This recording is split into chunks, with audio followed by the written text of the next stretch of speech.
Jennifer, the opportunity to talk to you today comes at a very serendipitous time in my life. I actually have a co-host for this interview. Just give me 1 second. So Jennifer, this is Olivia. She is 1 month old, 4 weeks tomorrow, and she wants to know how you can help make her parents smarter so she has the best start to life as possible. She's being quiet right now. Let's hope that continues as we move forward. So how has it been going? Tell me your biggest challenges so far. It's been good. I would say sleep is probably the biggest challenge for us. She's great at sleeping during the day and not so much when mom and dad want to sleep, or she likes to be up alert and crying when mom and dad are trying to eat dinner or watch something on TV, and not so much when she's supposed to be sleeping. Babies are born wanting to party all night long and sleep all day.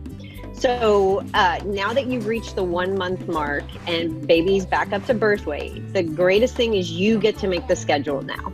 So she just needs to eat 8 times every 24 hours. Why is it so confusing as a new parent to figure out the right thing to do? Because there's just so much information out there. How do you help alleviate that confusion?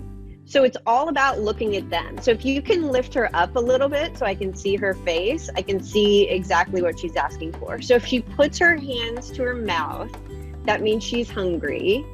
And it looks like she might be a little hungry. She's looking at you. So just so you know, when she engages you, that's really exhausting for her. So you're gonna look at her, give her some love, and then she'll eventually turn away and disengage. And that's the time to let her disengage. That's when babies get overstimulated. What are some pitfalls that trip up every new parent, and what are the best techniques to try and avoid those? There's this misconception that as long as they have a clean diaper and a full belly, like everything's fine. And then around that witching hour, around dinner time, babies start crying and you can't seem to get them down. One of the things is that feeding schedule. So her stomach, Olivia's stomach is so small, she's living off of liquid. So she needs a certain amount of food every 24 hours. And if she's sleeping like a big chunk during the day, a 4-hour stretch, she's gonna wake up starving and want more food again and again and again. Now, speaking of feeding, Jennifer, I actually interrupted Olivia's last meal to bring her on here for this interview. So I'm gonna get her back to a little bit of lunch right now, and then we'll continue this interview. So what if some parents decide not to or are unable to breastfeed? What tips do you have for them for their baby's nourishment?